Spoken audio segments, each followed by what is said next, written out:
Today we're going to look at the time period pertaining to religious wars and conflicts. Specifically, we're going to be looking at the Netherlands and their revolt against Spanish rule.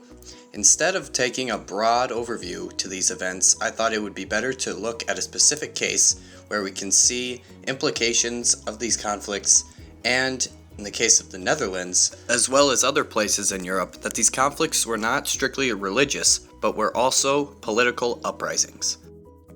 The Dutch Revolt was largely due to religious differences between Protestants and Catholics. Additionally, Spain attempted to impose its centralized authority over the autonomous-driven culture of the Netherlands. Although, some would argue that the conflict was centered around wealthy Dutch merchants fearing an economic capture of resources by the Spanish Empire.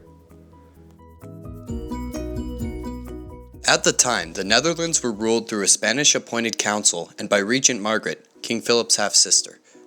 The head of the council, Cardinal Granville, sought to check gains made by Protestants within the country by administering a centralized, religiously uniform Spanish Catholic state. This would prove difficult as the Dutch merchant towns were highly independent and in many cases Calvinist strongholds. William of Nassau, the Prince of Orange, and his sidekick Count of Egmont led the opposition by organizing the Dutch nobility. In 1564, Grenville was forced out of the council. Later that year, general opposition towards Regent Margaret and the Spanish government arose. A nationalist group called Compromise pledged to resist the Spanish Inquisition and the Council of Trent.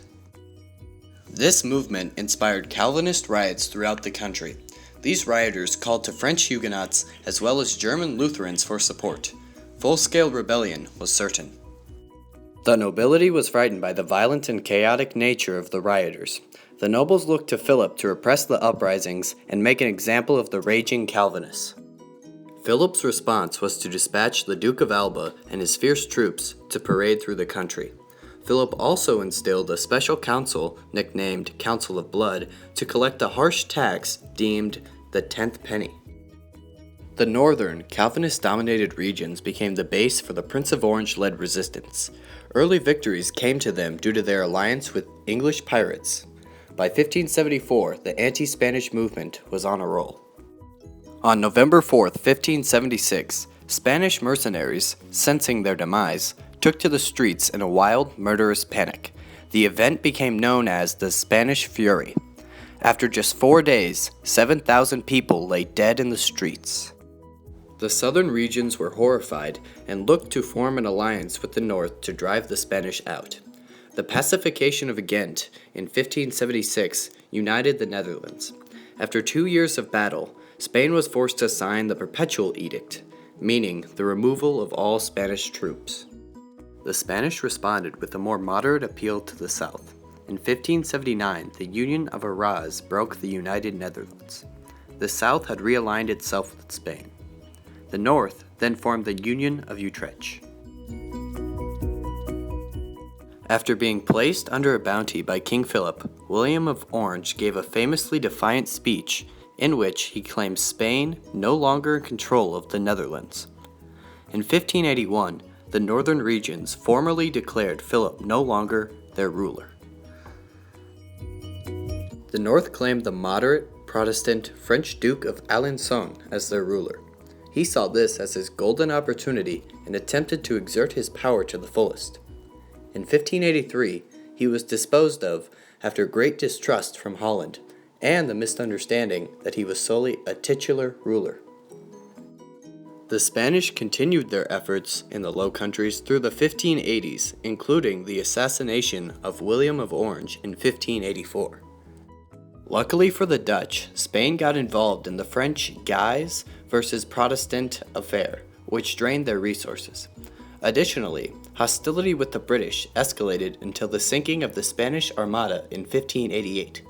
Spain simply could not keep up with the bills and were driven out of the Netherlands for good in 1593. Peace was not fully reached between the two until 1609, and full recognition didn't come until the Treaty of Westphalia in 1648. The revolt and overthrow of the Spanish was in many ways similar to the one in India during the 20th century era of imperialism. There existed religious conflict between the country in power and the indigenous people. In India's case, the British practiced Anglican Christianity, while nearly all of the inhabitants of the region were Hindu or Muslim. Furthermore, Great Britain attempted to exert its power as a centralized form of British government. The regions of India had very little in common and had previously not been in a union, paralleling the Dutch motive for independence. Lastly, Great Britain attempted to harvest the possible wealth through trade of the materials that existed in India. So on May 6th, if there happens to be an LEQ, SAQ, or DBQ over the religious wars, or specifically the Dutch Revolt, you're welcome.